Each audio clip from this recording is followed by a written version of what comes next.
Let's talk about the Shroud of Turin. For centuries, this single piece of cloth has been a source of endless fascination, debate, and of course, controversy. But just when you thought every angle had been covered, a shocking scientific discovery has thrown a massive new twist into the mix. A genetic link to, of all places, India. This is the question that's been lighting up the internet. It's a pretty provocative idea, right? One that kind of challenges everything we thought we knew. But is there any truth to it? Well, that's what we're here to do. Let's dig into the science and figure out what the data actually says. Okay, so our story really begins with a landmark genetic study that came out in early 2026. This is the source of all the buzz, the scientific paper that kicked this whole thing off. So you have this team, led by a Professor Johnny Barcaccia, and they do something pretty clever.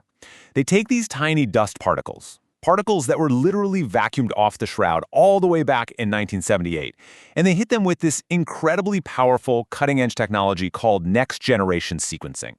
The goal was to basically find and read every last scrap of biological code on there. Now, the specific technique they used is called metagenomics. And, you should think of it like this. They weren't just looking for one person's DNA. They were sequencing everything. I mean, human DNA, animal DNA, plant pollen, bacteria, the whole shebang. What you get is basically a complete biological encyclopedia of every single thing the Shroud has touched over its entire history. And what they found in that encyclopedia, well, it was absolutely astonishing. Buried deep in all that data was one single jaw-dropping number, 40%. That's right, 40% of the identifiable human DNA on the Shroud belong to what are called haplogroups. You can think of those as major branches of the human family tree that are most commonly found in South Asia. Specifically, we're talking about the Indian subcontinent. And just to put that into perspective for you, most of the human DNA they found was from the Near East. And that makes sense, right? That's exactly where you would expect it to be from. But a signal from South Asia that's nearly 40%? That is way, way too big to just be a mistake or some random contamination. It's a huge genetic footprint that absolutely demands an explanation.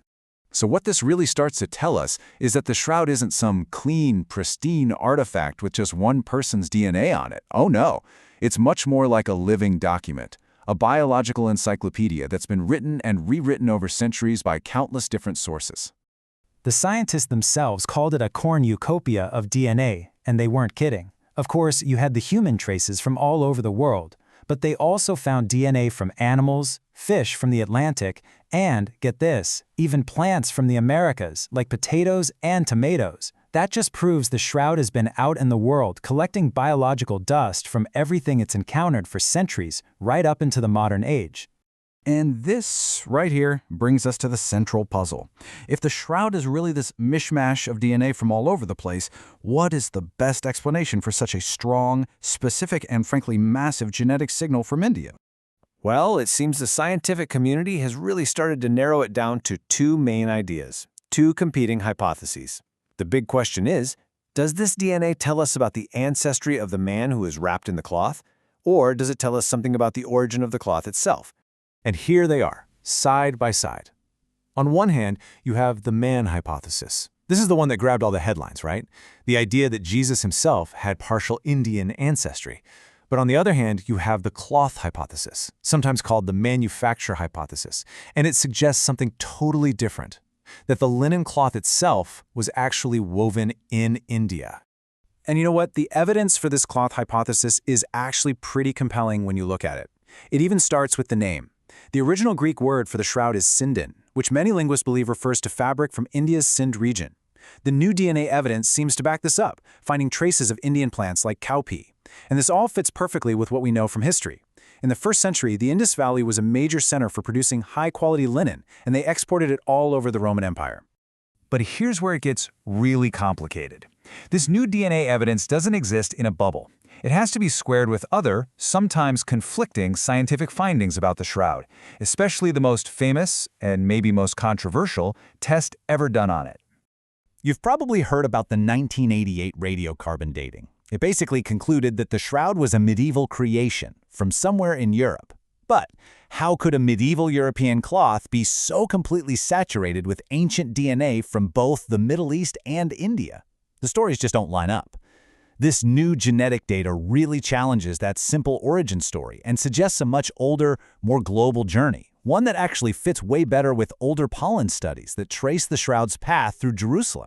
Now hold on. We really need to pause for a second and clear something up because it's super important. These new DNA findings often get tangled up with a completely separate and much older theory. And that's the idea that Jesus didn't die on the cross, but survived, traveled to Kashmir in India, and was eventually buried at a place called the Rosabal Shrine. So what's the deal with that theory? Well, to be blunt, it remains a fringe belief. There's simply no peer-reviewed scientific evidence to support it. Every attempt to get DNA samples from the shrine has been blocked, so while it's a fascinating story, it has absolutely no scientific connection to the actual DNA evidence we're talking about from the shroud. All right, so let's pull all these threads together. After we peel back all the layers of hype and sensational headlines, what is the real secret that the shroud's DNA is trying to tell us? The key, really, is to separate the misconception from the scientific reality. The big misconception: DNA proves Jesus was Indian.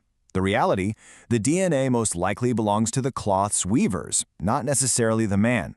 Another one: the shroud is just a medieval forgery. The reality? Well, its incredible genetic diversity really challenges such a simple European origin. And finally, the Kashmir theory? Still just a fringe idea with zero genetic proof. So the scientific verdict, when you put it all together, is that the shroud is basically a living document of its own journey. Think of it as a biological archive.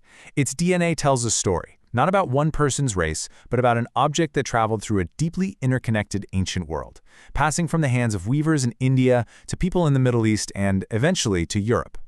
And that, right there, is the ultimate takeaway. The Indian connection doesn't rewrite one man's ancestry.